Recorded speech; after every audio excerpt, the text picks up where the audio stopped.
All right. Hey, folks, I'm Howard Lux. I'm Jeff Berg. Jeff Burry.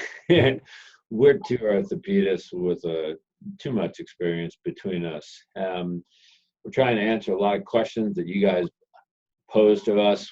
We've had a lot of success with these talks, trying to bring some common sense to some common orthopedic problems. Today, we're going to talk about Achilles tendon tears.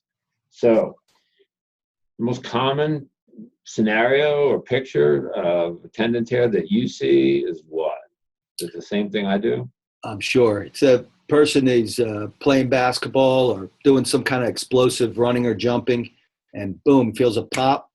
Inevitably, they tell you they got up. They thought somebody was kicked them or something. They're looking ready to fight.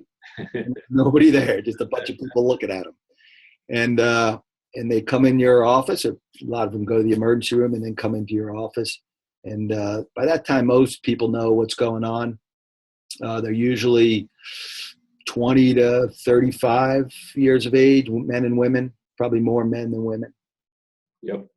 Yeah, so I'd say the average age in this area, that I see at least 30, 35, 40, 45. Oftentimes men playing basketball. Yes, it can be tennis, but oftentimes it's basketball. You go to jump, take off, and pow! They think they're shot. They thought they got hit. They thought they got tripped. They know that something bad just happened. So it's pretty simple. Everyone knows what the Achilles is. It's a very strong tendon. It's on the back of your lower leg. It attaches your calf muscles to your heel to help pull your ankle downward or help you go up on your toes. The research and literature in this area has changed a lot over the last 10 years, from having to manage all of them surgically to trending towards managing only some of them surgically and then most non-surgically. But there's a lot of variation that's out there. Jeff, what do you run through in your mind when you're looking at these cases? Yeah, so most of the patients, like you described it, it's interesting how it often is basketball. Most of them are pretty active people. Occasionally, they're not terribly active, and they had some kind of mishap. And so I'm looking at level of activity. One of the things that I find that is most difficult to me, as we'll talk about the treatment, is how long it's been since the injury. And then have a discussion with the patient. They sometimes have some thoughts of their own, and friends and family who've been through the same problem. You? Yeah, I find that most people come in expecting to have this operated on. I've gotten a little cynical in my older age.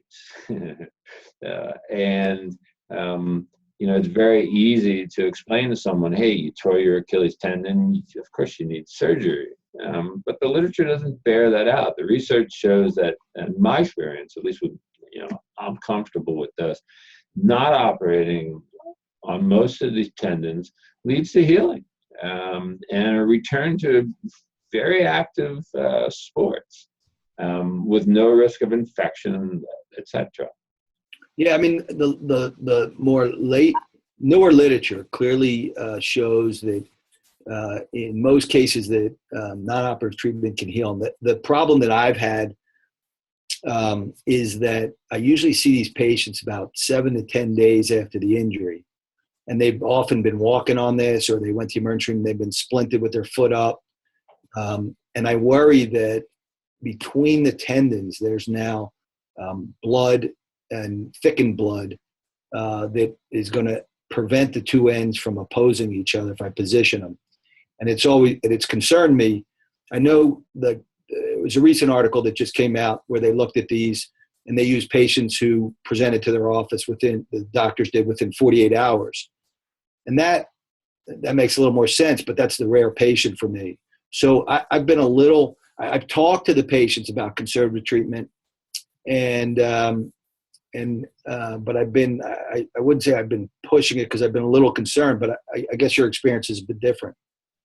Yeah, and it's always hard to change your treatment styles or recommendations, and certainly your first few you're certainly more nervous about. But I was very surprised early on about how well they did. And they appeared to progress as rapidly as those that I repaired. What I do is, I image them. So either ultrasound or an MRI, and I look to see the gap. So when you tear the tendon, it can pull apart or it can rip and then stay in close proximity to one another with regards to the two torn ends. And if they're close together or touching, I generally will not operate on these. Now, traditionally, one of our concerns was that, we believe that many of these would heal, but one of the concerns would be there would be a higher incidence of re-rupture. Theoretically, if you kind of picture two ends not perfectly together, that the healing in between them would be more like an hourglass shape, and then it would be weaker and thinner, and they could re-rupture. And the most recent study I looked at didn't notice any re-rupture rate, and I think perhaps by imaging it and knowing that the two ends are closer in approximation, clearly would give it a better chance to healing and perhaps prevent that. I agree. The tissues heal. All tissues, not all tissues, but most of our tissues heal. Exactly. And there's no reason two tendons that aren't tied together could heal as well. I agree. And, obviously the fear I have, and I share with people, is the fear of infection. Any infection down in that area can go from a mild infection to a nightmare really quickly. So obviously the risk in non-surgical management of an Achilles rupture for infection is zero. Yeah, I mean, that's always the discussion, right? Is the risk-benefit analysis. And in my experience, many patients are willing to look at the upside of surgery. Yep.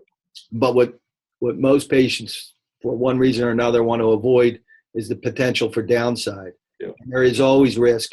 And in Achilles tendon surgery, as you talked about, the biggest risk that I find would be wound healing problems, infections, and there's not a lot of tissue over there. We need tissue over the wounds, muscles preferable, where there's good blood supply to get things to heal. Over there, you're putting skin right over this, and it's under some tension and swelling, which causes further tension. And sometimes it doesn't like to heal. And as you said, that can be a big problem. So I think, as more data comes out, and if it does, that conservative treatment, non-operative treatment is equal to surgical treatment, clearly the risk would be lower. I agree. It's often not an easy decision. And sometimes the patients don't want to hear it either. They want the surgery or they don't want the surgery.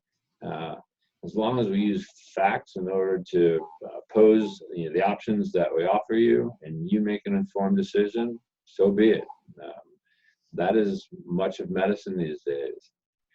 So if you feel a loud pop, feel like someone just shot you in the back of your leg as you're vaulting forward, there's a good chance you popped your Achilles, and that's why you're watching this. You have some options. Talk to your doctor, and we hope we helped you. Bye.